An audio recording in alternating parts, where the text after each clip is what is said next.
Esse é o primeiro vídeo de uma série que vai acontecer aqui no canal durante o mês de janeiro, especial sobre o Severus Snape, também conhecido como o melhor personagem de Harry Potter. Yes! All witches! Dia 9 de janeiro é aniversário do Snape, que eu vou tentar ao longo desse vídeo me acostumar a chamar de Severus, porque Snape é bem distante, né? E no ano passado eu fiz um vídeo especial que era tipo uma biografia dele, falando sobre a vida dele e tal. Esse ano eu quis fazer uma coisa um pouco diferente e especial. Eu tenho lido muito sobre ele, sobre vários aspectos diferentes dele que eu nunca tinha visto, nunca tinha pensado, nunca tinha encontrado coisas sobre. E eu vi essa como uma oportunidade de dividir com vocês algumas dessas coisas. E também uma oportunidade de espalhar um pouco de positividade acerca desse personagem, que é um personagem que tem recebido, pelo menos nos últimos tempos, muita negatividade dentro do fandom de Harry Potter. O Snape Appreciation Month, ou mês de apreciação do Snape, é um dos períodos comemorativos que acontecem no Tumblr para os fãs do Snape. E na verdade tem sobre vários personagens isso, né? Cada grupo de fãs se organiza da sua forma. E essa é uma oportunidade que os fãs dele têm de compartilhar e trocar experiências e momentos e aspectos favoritos acerca do personagem. E é uma iniciativa super legal e é super gostoso de participar, é super interessante, sempre tem debates muito legais. E eu resolvi trazer um pouquinho do que rola nesse mês de apreciação para vocês agora durante o mês de janeiro. Então, durante o mês de janeiro a gente vai ter 2 vídeos por semana e sempre um dos vídeos vai ser relacionado aos Severus. Antes de entrar propriamente no vídeo, eu queria pedir que... Bom, eu sei que tem muitas pessoas aqui inscritas no canal que não são fãs do Snape ou que abertamente odeiam ele. E eu queria só pedir que, se você odeia tanto ele, que você não está nem disposto a debater e a conversar sobre o personagem, que você assista outro vídeo e não se desgaste vendo um vídeo sobre um personagem que você não gosta. E também não use a caixa de comentário desse vídeo pra ficar só propagando um hate indefinido, né? Se você não gosta dele, mas está disposto a conversar sobre, você é sempre muito bem-vindo aqui, obviamente. Mas se você quer só xingar, então, sei lá, xinga no Twitter, né? Que é pra isso que existe o Twitter.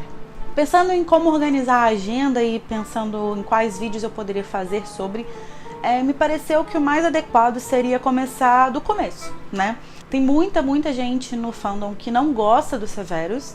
E na real eu acho que todo mundo tem o direito de gostar ou não gostar de qualquer personagem, mas tem sim muitos ataques a ele que me incomodam, o que me motivou, portanto, a fazer nesse primeiro vídeo uma defesa dele.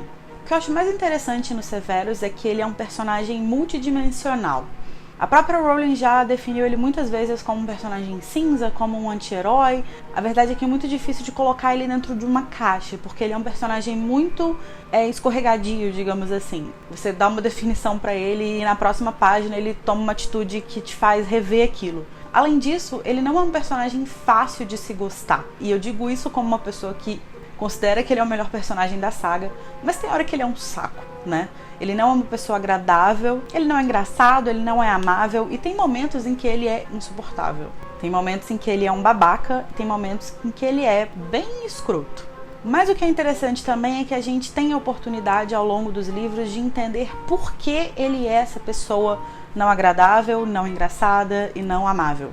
A verdade é que o Severus é uma pessoa quebrada e traumatizada, e às vezes as pessoas quebradas e traumatizadas, elas são assim, elas são babacas. Nem sempre essas pessoas traumatizadas e quebradas de alguma forma conseguem ser um exemplo de luminosidade, um exemplo de superação e um exemplo de como lidar com os problemas e com as intempéries da vida. Às vezes elas simplesmente saem danificadas dessas experiências, e exigir que essas pessoas sempre passem por uma fase de superação e de ressignificação das experiências e de superação de um trauma, isso, além de ser muito injusto, isso não é nada realista, isso não é nada adequado ao mundo em que a gente vive e às pessoas reais que vivem nele.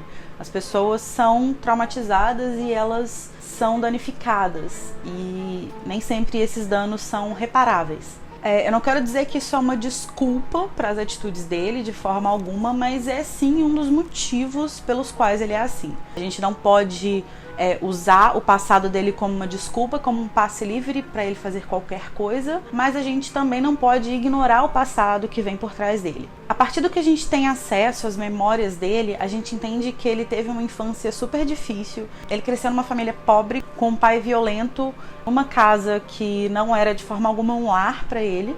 E esse é, portanto, o primeiro aspecto negativo da vida e da história dele. Ele teve uma infância abusiva, provavelmente com pouco ou nenhum acesso a afeto. E justamente por isso ele cresceu extremamente solitário. E, na verdade, ele nunca chegou a ter um lugar seguro, um lugar para se apoiar, e um lugar onde ele tivesse um suporte. Porque primeiro ele estava nesse lar abusivo e o que ele enxergava como um lugar onde ele poderia ser valorizado e onde ele poderia se destacar e ter algum afeto e ter algum valor, que era Hogwarts, acabou sendo também um lugar onde ele passou por abusos. Além disso, dentro de Hogwarts, ele sempre sonhou em ir para Sonserina, ele sempre imaginou que seria um lugar onde ele poderia desenvolver as habilidades dele, florescer de alguma forma, mas quando ele chegou lá, ele viu que a Sonserina, na verdade, pelo menos naquela época, não vamos generalizar, ok? Era composta por pessoas ricas, de famílias poderosas e que eram puros sangues e extremamente preconceituosas com quem não era puro sangue. E o Severus veio de uma família pobre que não tinha poder algum e ele não era puro sangue, ele era mestiço. Ao longo da vida dele, ele teve basicamente uma única pessoa que se importava com ele, uma única amiga, que era a Lily Evans, e ele perdeu primeiro a amizade dela por causa de uma atitude dele, ou seja, por culpa própria dele mesmo, né? E depois ela ainda foi assassinada graças a uma informação que ele passou. Isso fez com que ele fosse tomado por uma culpa enorme pelo que aconteceu, o que tornou absolutamente impossível que ele conseguisse criar qualquer laço afetivo novamente. Afinal de contas, imagina você vir de todo esse passado e a única pessoa que se importa com você e de quem você gosta é justamente a pessoa que você primeiro magoa e depois causa a morte dela meio que indiretamente. É meio difícil de lidar com isso, né? O trabalho dele como espião também acabou impedindo que ele criasse algum tipo de conexão significativa com qualquer outra pessoa, porque isso seria um ponto fraco que ele teria e isso poderia acabar atrapalhando nessa missão que ele tinha que cumprir. Então, os sacrifícios que ele fez para poder pagar pelos erros que ele cometeu foram também os mesmos fatores que impediram que ele conseguisse se perdoar, recomeçar a vida de alguma forma ou tentar ter uma vida minimamente normal. E justamente por isso ele ficou preso de forma tão significativa a algumas questões que ele poderia, em outras circunstâncias, ter deixado para trás. A verdade é que ele não teve a oportunidade de deixar essas coisas para trás. E diante de tudo isso, não me surpreende de forma alguma que ele seja uma pessoa amargurada, que ele seja uma pessoa infeliz e que ele seja uma pessoa tão desagradável. Ele não teve espaço para desenvolver atitudes agradáveis e muito menos para aprender a lidar de forma positiva com as pessoas. A real é que ele não é nada mais, nada menos do que um produto do meio em que ele cresceu. Uma questão que as pessoas costumam criticar na postura dele é a relação que ele tem com o Neville. As atitudes que ele tem com o Neville não são de forma alguma justificáveis e muito menos louváveis. Mas a verdade é que eu sinto que nessa questão a gente meio que aplica dois pesos e duas medidas. As atitudes que ele tem com o Neville não estão muito distantes das atitudes que outros professores têm com ele. A gente não pode esquecer também que os padrões de punição e de ensino de Hogwarts, eles estão muito distantes do que a gente considera como aceitável no nosso mundo, na nossa sociedade. Os padrões de atitude que os professores têm com relação aos alunos em Hogwarts são muito diferentes dos nossos padrões hoje. E justamente por isso as atitudes do Severus não são aceitáveis, mas elas são também tão questionáveis quanto a decisão da Minerva de deixar o Neville dormindo no corredor, dependendo de alguém falar a senha para ele entrar na sala comunal, quando a gente tem uma pessoa que tentou matar alguém dentro da sala comunal à solta. Naquela época todo mundo achava que o Sirius Black era um assassino em massa e ele estava em Hogwarts, ele estava à solta. E a diretora da Grifinória achou que seria de bom tom deixar o Neville vulnerável e um alvo fácil no corredor, como uma forma de punição por uma atitude besta e um deslize que ele teve. Uma cena que é muito mencionada também quando as pessoas querem falar sobre essa relação do Neville com o Severus Snape é a questão de que o bicho-papão do Neville naquela cena aparece como sendo o Snape. Mas eu acho aquela cena muito questionável, porque em primeiro lugar o Snape acabou de ser escroto com o Neville quando aquilo acontece, o que claramente deixa o medo de que ele tem do Snape fresco na cabeça dele, e me parece muito natural que logo depois de ter passado por uma situação vergonhosa e por ter sido humilhado por ele naquele momento, ao ser perguntado sobre qual é o maior medo dele, que ele responda que é aquele professor, ainda que não seja de fato. Além disso, no mesmo livro, no final, quando eles estão tendo os exames de fim de ano, a gente tem também um outro professor que aparece como bicho-papão de outro aluno, que é também a Minerva, que aparece como bicho-papão da Hermione. Obviamente, ninguém acha a partir dessa cena que o maior medo da Hermione seja a Minerva, porque o que a Minerva está representando ali é o grande medo da Hermione, que é o fracasso. E aí me parece muito superficial que a gente não tenha essa mesma leitura com relação ao Neville e ao Snape, porque me parece que não é o Snape exatamente que é o grande medo do Neville, e sim o que ele representa. E ele representa ali a inabilidade do Neville em produzir algum tipo de magia, que é sim o grande medo dele e uma coisa que assombra ele desde a infância,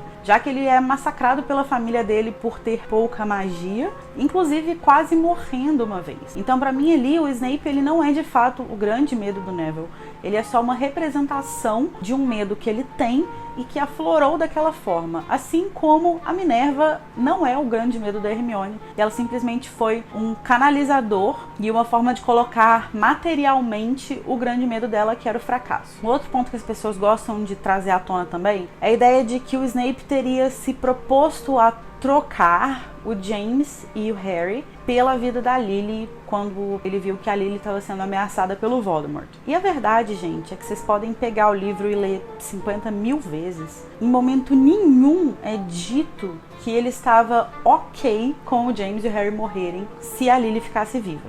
A única coisa que é dita é que ele fez um apelo ao Voldemort pela vida dela. Eu já li muito por aí, já ouvi muitas discussões, as pessoas dizendo que como ele era apaixonado por ela e como ele desejava ela, ele estaria de boaça se a família dela morresse, desde que ela vivesse e ele pudesse ficar com ela. Mesmo que isso significasse que ela seria infeliz para sempre, e isso justificaria dizer que o amor dele por ela não é nada saudável. Mas eu queria pedir que vocês pensassem num segundo numa coisa. A gente tem um grupo de pessoas que está sendo ameaçada, e nesse grupo tem uma única pessoa com quem você se importa e com quem você tem de fato um vínculo afetivo, e você tem uma chance de proteger ela. Me parece que o nosso primeiro instinto vai ser de tentar proteger essa pessoa, ainda que essa não seja uma atitude dignificante e heróica, ela me parece uma atitude bem humana. Mas isso não quer dizer que ele estaria de boaça e não se importaria se eles morressem. Isso não é dito em momento nenhum do livro, e muito menos que isso faria parte de um plano maléfico dele para que a Lily ficasse com ele. A única coisa que fica clara ali no livro é que ele está em um momento de desespero e que, ao ouvir que o Voldemort iria caçar os Potter, ele se desesperou e primeiramente seguiu o instinto de tentar proteger uma pessoa que era a pessoa com quem ele se importava. Como eu disse, talvez não seja uma atitude louvável, mas também ela me parece muito longe de ser condenável. Um outro ponto que eu vejo as pessoas falando muito a respeito do Severus Snape é que ele é racista. A gente tem duas evidências de que ele seria racista. A primeira, a gente tem acesso a isso naquele capítulo do 5º livro, em que o Harry entra na pior memória dele, e é quando ele chama a Lily de sangue ruim. Primeiramente, sobre essa cena, ela me parece muito distante de uma outra cena que a gente vai ter de um paralelo em que é usada uma ofensa racista, que é quando o Draco, no 2º livro, fala que a Hermione é uma sangue ruim. Por que essas cenas me parecem tão diferentes? Primeiro porque, na cena do Draco, ele tá em uma posição de poder,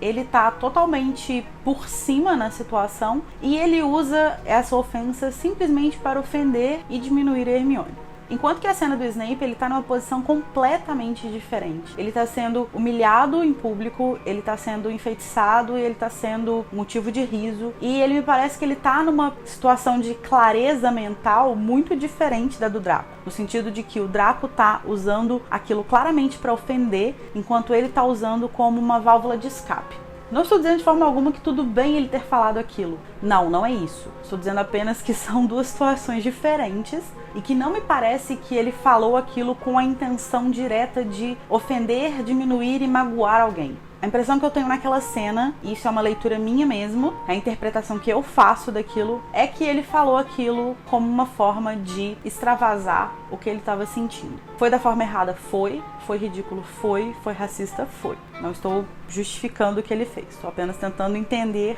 o que aconteceu. A segunda evidência que a gente tem de que ele seria racista é que ele se junta a um grupo racista, né? Que são os Comensais da Morte.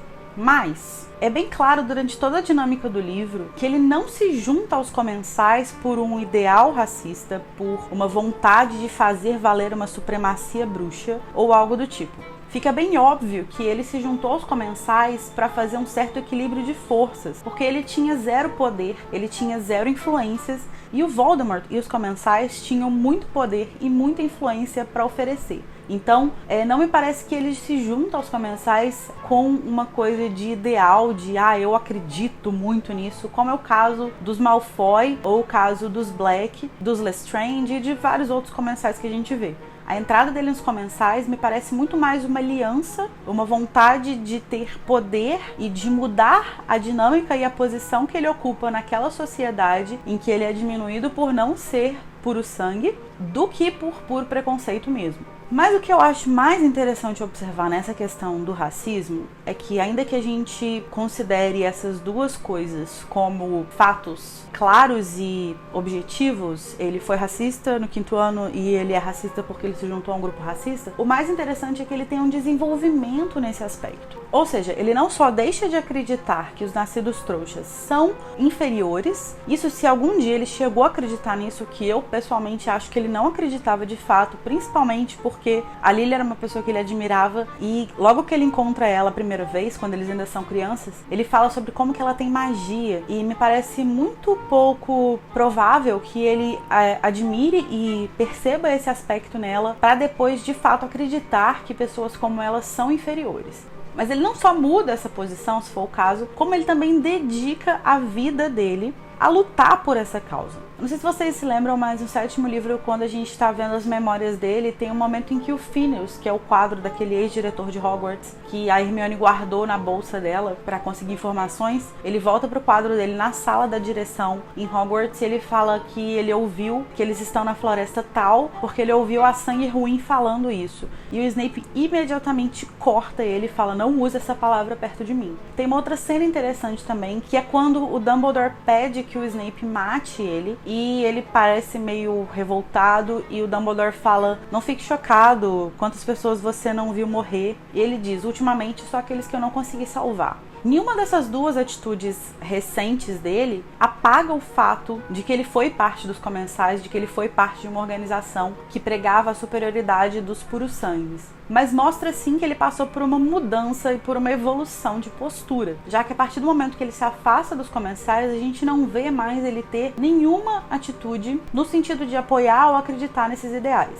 E a verdade é que o que a gente pode esperar de pessoas que hoje têm atitudes racistas, e eu vou expandir para outras atitudes problemáticas como homofóbicas, machistas, etc. A gente espera que elas morram ou a gente espera que elas passem por alguma mudança de pensamento? Eu acho muito interessante também o fato de que o Harry ele é escrito como o personagem que tem boa parte dos valores-chave da série, né? E a postura dele com relação aos Severus é muito importante nesse sentido. Porque ele passa de uma pessoa que odeia o Snape por anos e acredita que ele é uma pessoa ruim, que ele é uma pessoa detestável e que ele é uma pessoa que merece, em determinado momento, ser demitido e depois morrer. Ele passa disso a uma pessoa que acredita que o Severus Snape era um ser humano falho, que cometeu erros e que ainda assim escolheu agir pelo bem, da forma correta, e fez tudo o que pôde para contribuir de alguma forma e salvar o mundo bruxo de alguma forma. O que eu quero dizer com tudo isso é que talvez o Severus Snape não seja o tipo de pessoa que parece ser ideal para se idolatrar como um herói, mas isso também não pode apagar o fato de que ele foi sim um herói de guerra, já que ele ajudou na guerra, no desfecho da guerra, e ele foi essencial para que o Harry conseguisse vencer a guerra contra o Voldemort.